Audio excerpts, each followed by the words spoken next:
dear viewer, welcome to another episode of the Cable Plus Property Show, your #1 online educative platform on all issues related to land and landed properties. This is where we provide easy access to information to all Nigerians and non-Nigerians. Information on land procurement, land acquisition, building construction, registration, documentation, and obtaining planning permits.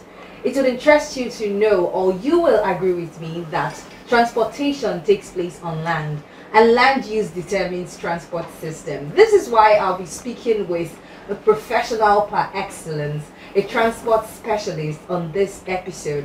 It's no other than once a commissioner of transport in Lagos State, town planner Professor Bamidele Badejo. As you know, my name is Oiza. Come with me.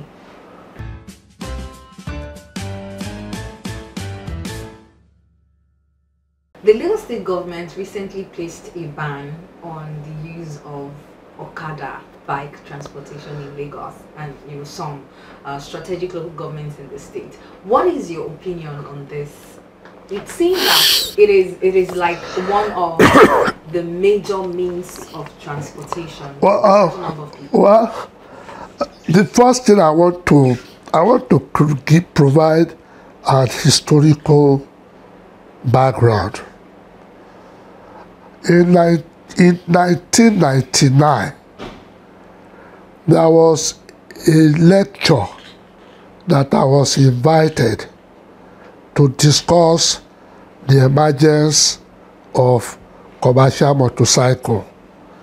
And during that lecture, I recommended a total ban of the Okada motorcycle.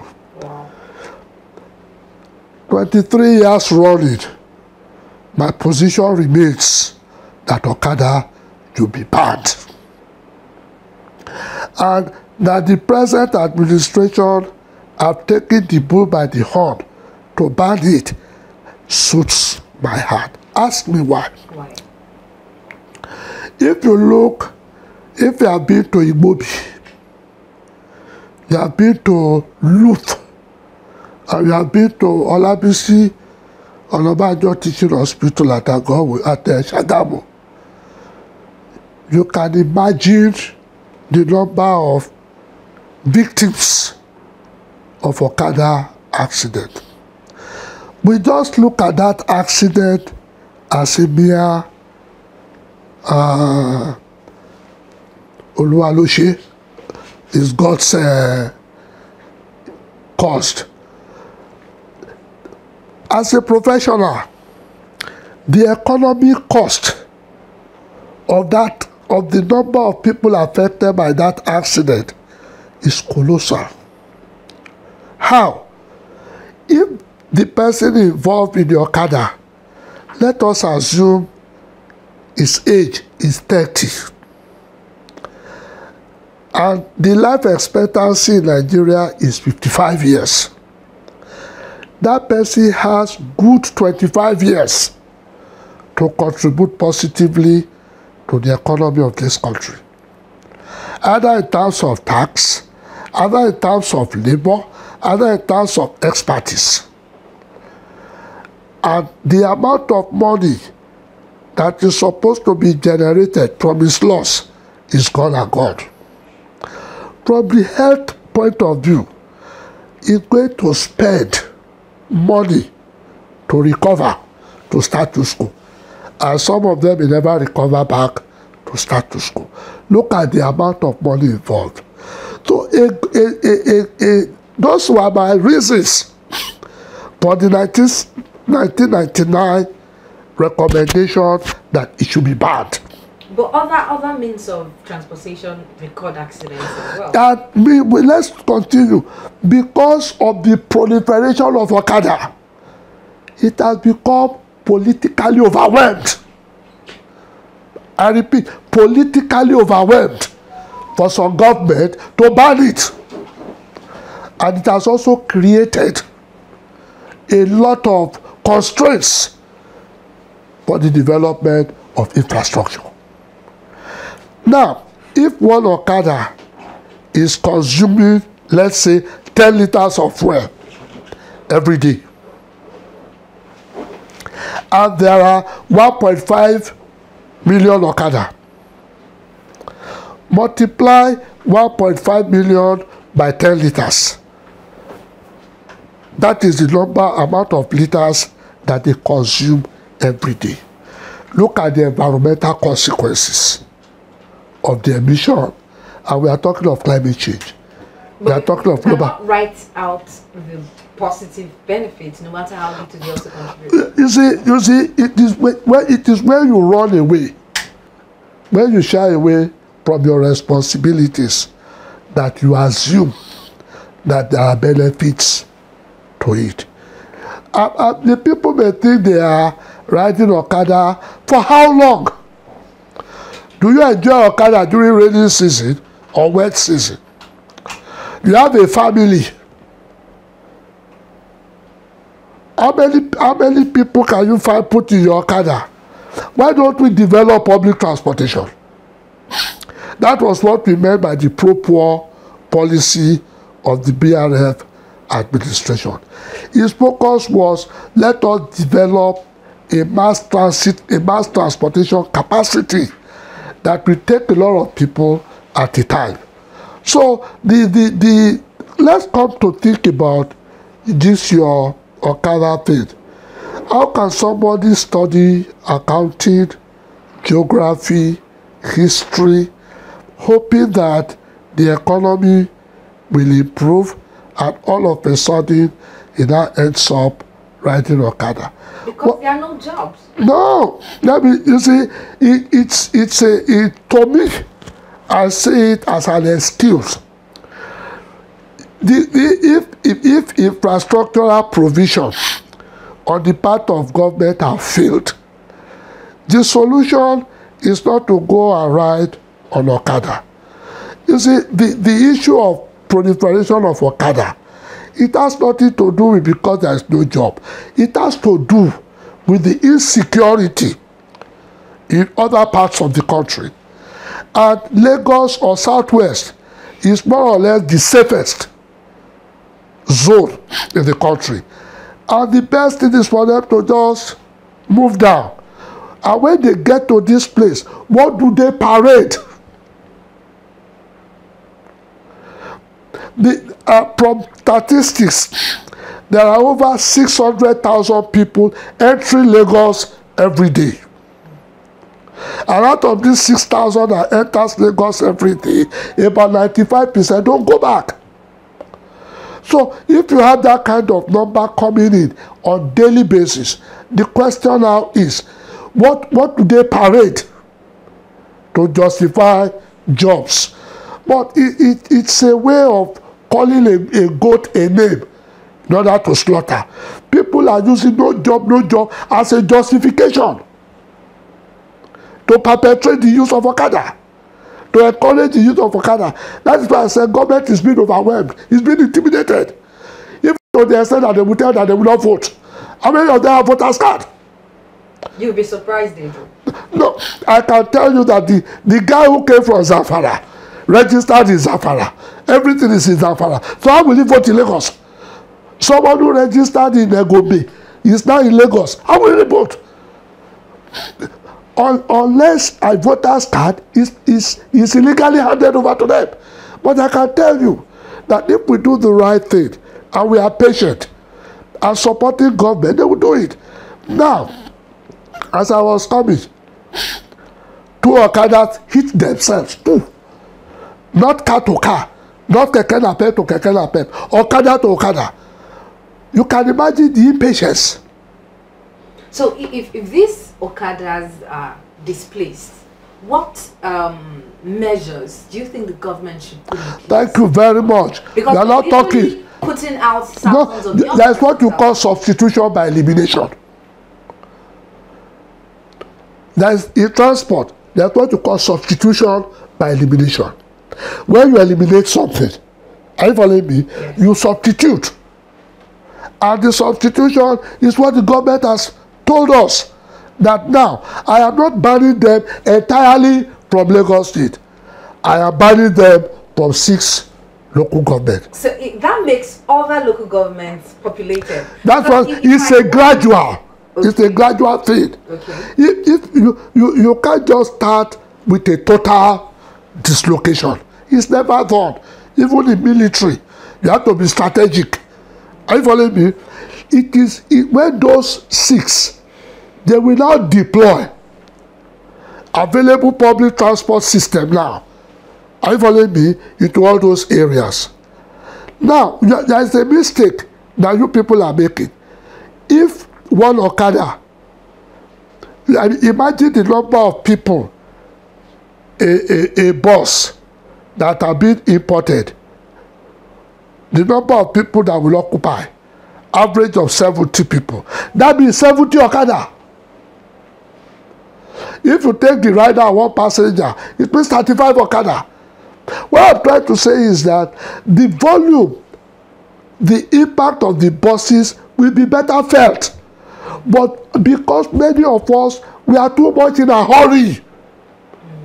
I think another problem, sir, is the fact that we are looking away from the fact that these motorcycles are being used by young people. So even if we take away the Okadas from the road, what then happens to the young people who uses them for a means of survival? Let me give you a story. Athlete of Rome, when he was emperor, there was traffic congestion in Rome. Imagine Athlete, almost 800 years ago, to the extent that they went and put a lot of woods under the trunk of horses in order to reduce the noise and the dust. It wasn't enough. Athlete, as the emperor of Rome, set the Rome city center of Rome on fire. And he now blamed those he has banished, excommunicators, as those responsible for the burning of the city center. He now became the chief repairer of the city. And what he did is what people are still enjoying in today's Rome. Rome is one of the most pretty cities you can imagine. Somebody must take charge and do the right thing. After the Second World War,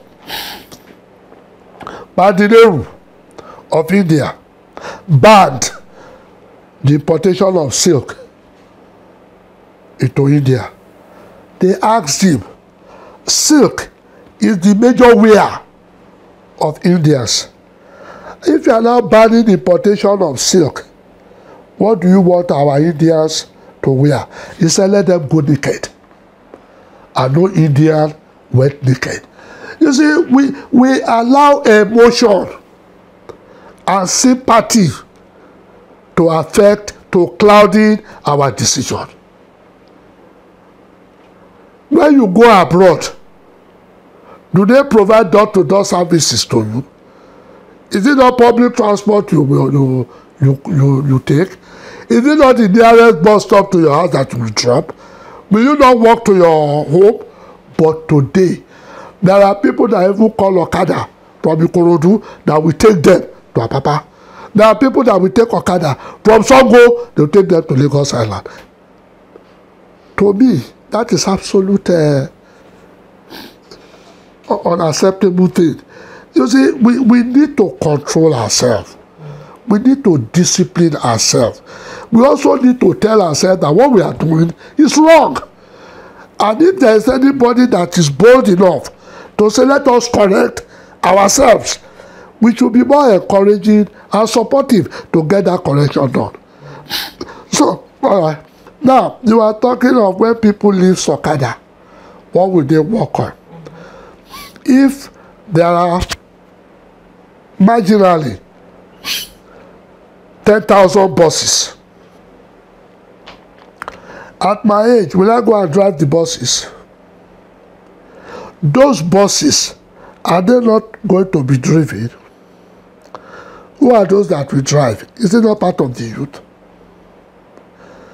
If 10,000 drivers are employed in terms of trained, recruited, and employed, have you not taken 10,000 Okada from them? 2, one person cannot operate a bus. You need a conductor. That is another number of conductors. And if the bus is doing 2 shifts, that means whatever number of people you have in one shift, you double it. The vehicles will be washed. There are people going to do that. The vehicle will be maintained and serviced. There are people going to do that. So you see, we are just being narrow-minded by saying the Okada. You have to retune them. In developed countries, there are now driverless vehicles. There are now vehicles without engine. The world is moving. And either we like it or not, we will be left behind if we are not proactive. So if we keep on using emotion, sentiment, protecting Okada, we will end up like the animal. We'll go on a quick commercial break and we'll be right back. Don't go away. Cable Plus Property, the hub of professionals in the built environment and the #1 online educative platform on all issues related to land and landed property. At Cable Plus Property, our aim is to ensure that all Nigerians and non-Nigerians have at the tip of your fingers, free of charge, all information on landed matters. We provide you with all information you need to know about land procurement, land documentation and development, planning permit procurement, building construction, and so on. Join us today for free by subscribing to our YouTube channel, like and follow us on our social media platforms, and check us on our website www.cableplusproperty.com. Together, we shall make our environment better. Spend and build right.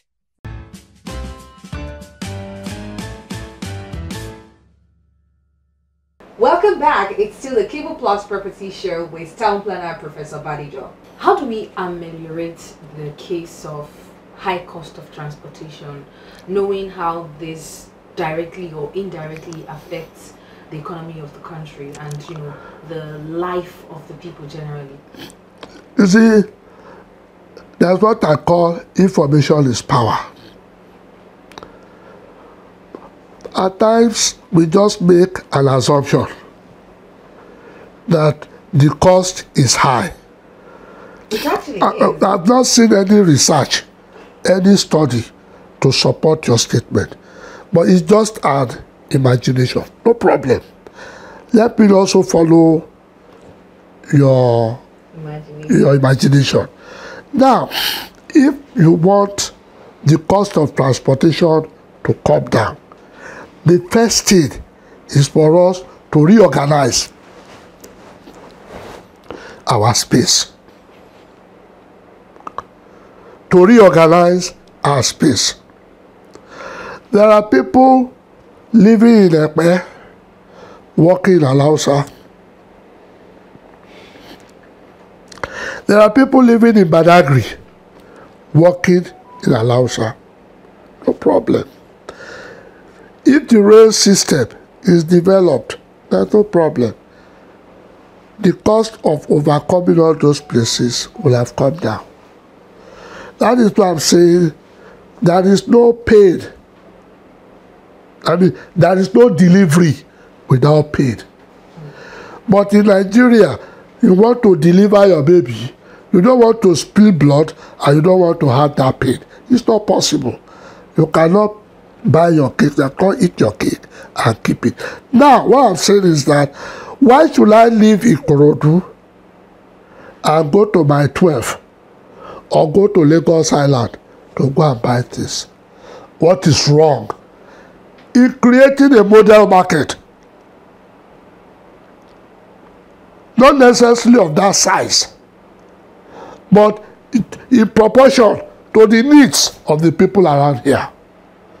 Then instead of going to Lagos Island or going to my 12, you can get it around here. These are what you call commodity markets. Commodity markets or commercial areas are supposed to be decentralized. When they are decentralized, why should somebody leave Badore in the Beduleki end coming to my 12 to come and shop for fruits?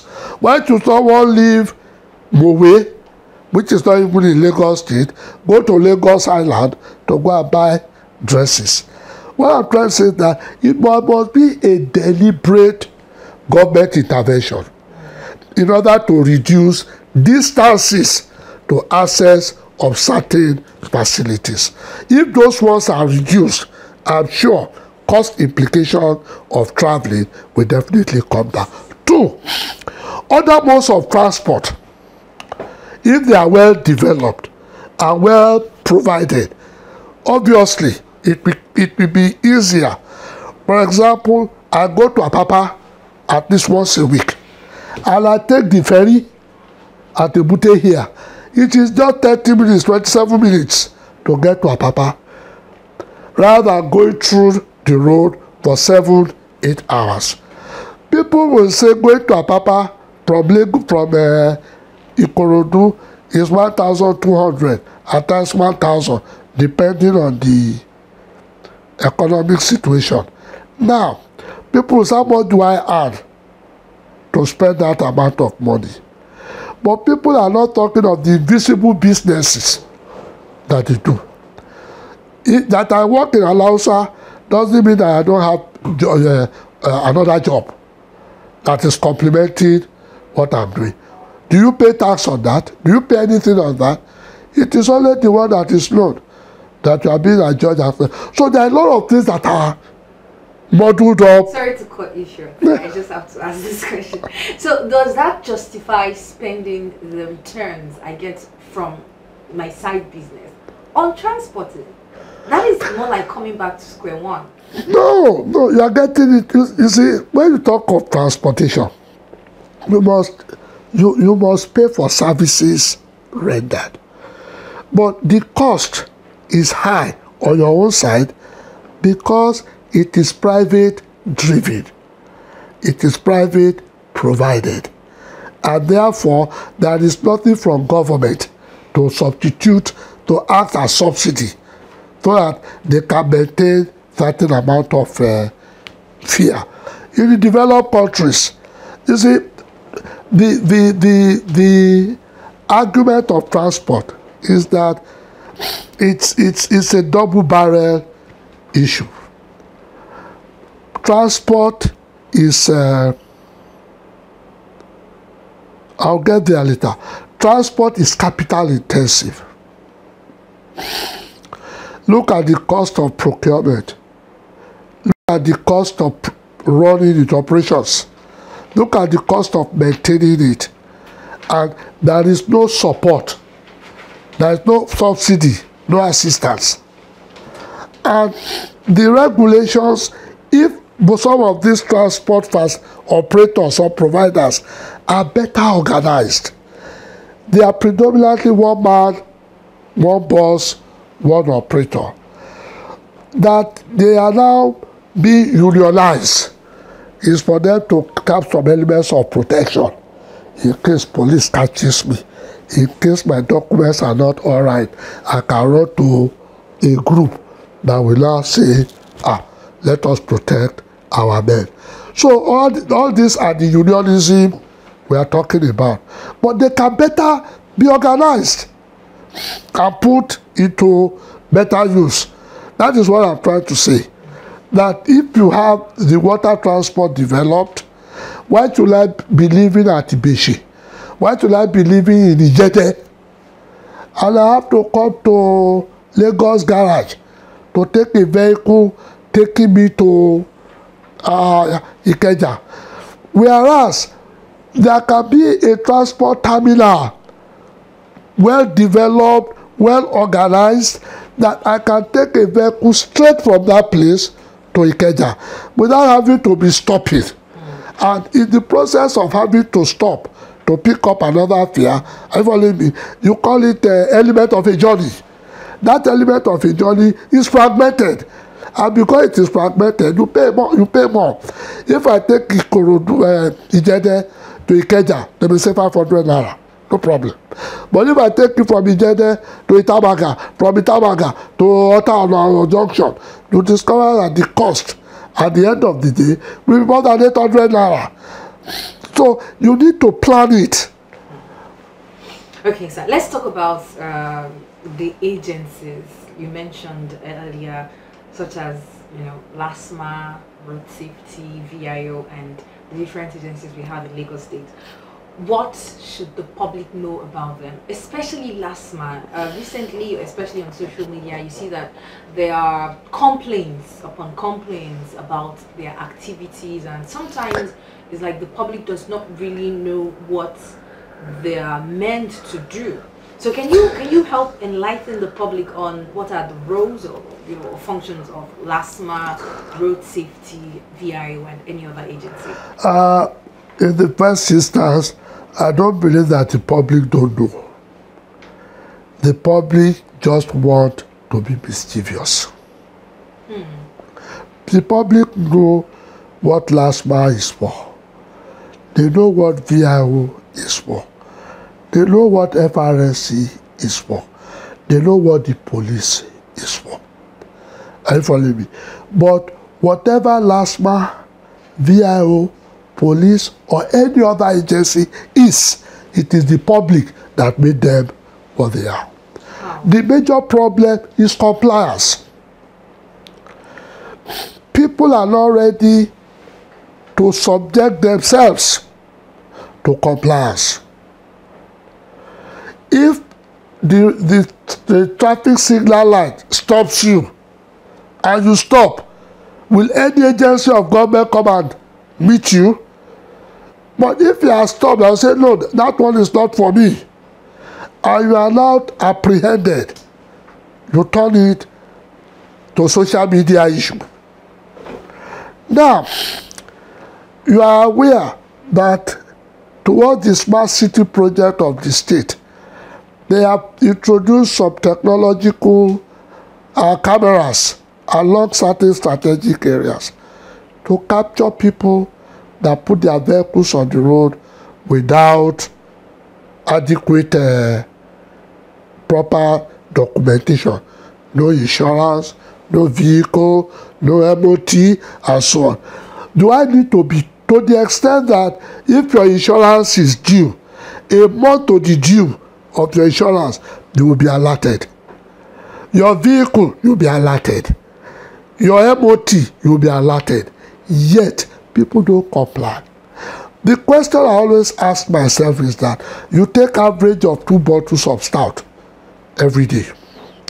In a whole month, Monday to Friday only, if 1 bottle of stout is 500, it's 1,000 naira per day. It's 5,000 naira per week. It's 20,000 naira per month. How much is your vehicle? How much is your insurance? How much is your MOT? People are just not ready to comply. The moment we comply, the better for us. So, if the VIO is telling you, don't overload your vehicle. You overload your vehicle. Definitely, you know that they will contravene you. In the process of doing that, you turn it to a problem. You see, if the public are sincere enough, are ready to comply, all those agencies are not even necessary. They are not even necessary. But because we don't comply, even they introduce yellow markings at intersections in order to give right of way. That is when you see them stopping, shouting, Oshodi, Oshodi, Oshodi. And what do you do? When LASMA comes, they run away. And in an attempt to contravene, you know how they misbehave and so on. So what I'm trying to say is that LASMA is meant for traffic management. VIO is to ensure that the vehicle you are putting on the road is roadworthy, while the FRSC and others had their own mandate. The essence of all these agencies is to create safety on the road for everybody. So are you saying that there's no likelihood, or there are no cases or situations where some of these agencies, especially LASMA, No. have probably not done something within their No. job description? Let me. There is what you call overzealousness in some of them. You see, you don't expect all of them to behave according to the extant laws given to them. You see, some people are there just to use the uniform to intimidate. No problem. But you ask me, what is LASMA supposed to do or to be? And I've answered that. Now, if you are not talking of the bad eggs within the organization, it is now left for that agency to do the needful in order to minimize and reduce the images and the people's view about them by reducing them. There are various measures that are already on ground to punish those overzealousness and so on. There are those that have been dismissed. There are those that have even been taken to court. There are people that were wrongly apprehended, they've been released, and they've been compensated. So that's why I'm saying that the job it's a two-way sided thing. But I want to say that, giving all credit, they have done far 90% of their mandate, which I think they should be credited for. They will be there before 5 a.m. while some of us are still sleeping. Wherever there are vehicles breakdown, see what happened along Okada the day before. Everybody ran away, but last one was here. Last summer was there. Nobody will see that one. But the day they now contravene you, people start shouting. They use the power of the media. I think it's time for us to search our minds, that are we being fair to some of these agencies? Again, they need to be provided with regular training, regular exposure, regular rewards for good job and whatever they have done. When I was the commissioner, I inherited 11 zonal offices. Before I left office, we have increased the zonal offices to 40-something, I think 42. Meaning that more people were recruited, more equipment were procured, more facilities were provided in order to address the traffic problem of the state. Now, the power bike were bought and given to every zone in order to act as first responder to where there is any crisis. Then when you see a lot of people driving against traffic, you see a lot of using, especially the military men. You see them going on BRT lane and so on. The abuse is so much, and this can be overwhelming. And when you see a military man going, and you say go, because he doesn't want to be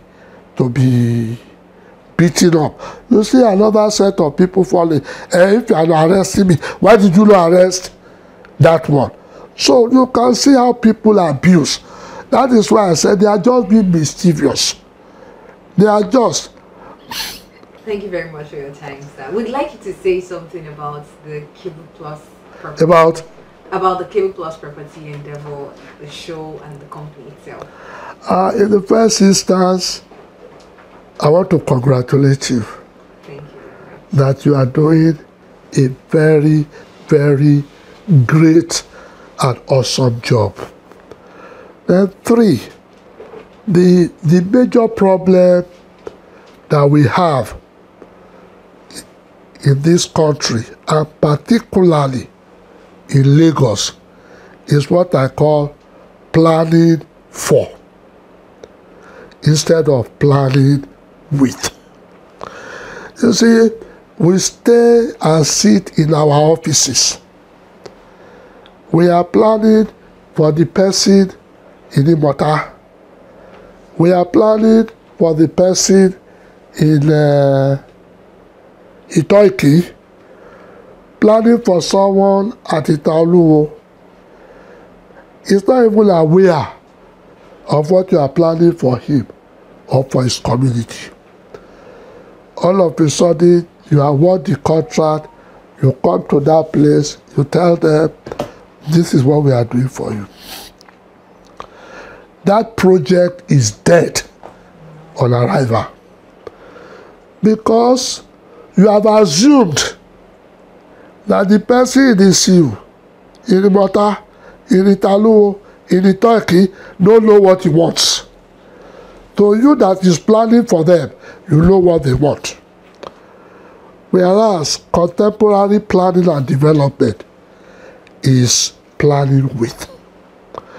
Planning with means that, Ishiwi Matakobo, we want to do this, so what is your view? What are your perceptions? They say, no, God, we don't want this thing. Give us this instead. Why are you choosing this place? Don't choose this place. Why don't you go and choose this place and so on? They will help you. They will support you. They will guide you. So when that project eventually materializes, you will see that enthusiastically they will welcome it, they will protect it. And that is what we are doing. Public engagement, public enlightenment, public education, and planning with the people. It's a good effort. And I want to congratulate you on that line. Thank you very much, sir. It was a pleasure talking to you. I enjoyed talking to you, by the way. Thank you, sir. You're welcome, please. And that was the conversation with Town Planner Professor Badejo. I trust that you enjoyed the conversation and you've been able to get some enlightenment and sensitization, which is the main purpose of the program, by the way. Don't forget to hit the subscribe button below. It's absolutely free. You don't have to pay anything. So hit the subscribe button, like the video, share with friends, family, and colleagues. And also head on to our social media pages on Facebook and Instagram at Cable Plus Property. My name is Oiza and I will see you in the next video.